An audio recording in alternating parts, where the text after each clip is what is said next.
Iniharap ng National Bureau of Investigation at ng Bureau of Immigration sa media ang Korean national na wanted sa kasong drug smuggling at may Interpol Red Notice. Siya si Lee Jing-yu na nakatakas mula sa detention facility ng BI sa Muntinlupa City. Muli siyang nadakip sa pinagsanib na operasyon ng NBI at BI nitong Webes.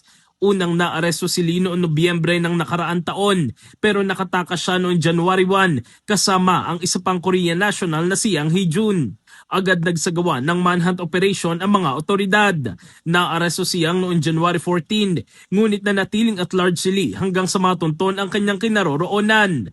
Ayon sa NBI, isang informant ang nagbigay ng impormasyon na makikipagkita umano si Lee sa isang fast food restaurant sa Parañaque.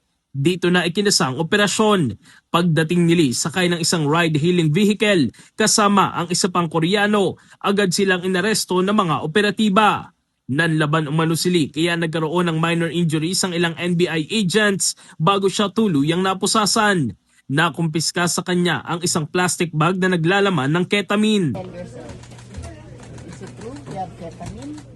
You have drugs? No, I no have drug. Checking. Dinala ang dalawang dayuhan sa NBI headquarters sa Pasay City para sa booking at documentation.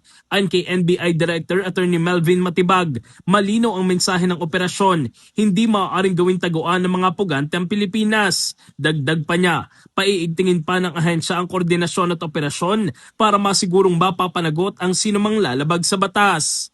In the heart of changing lives, ako si Brigada Diego Custodio ng 105.1 Brigada News of Manila, the Music and News Authority.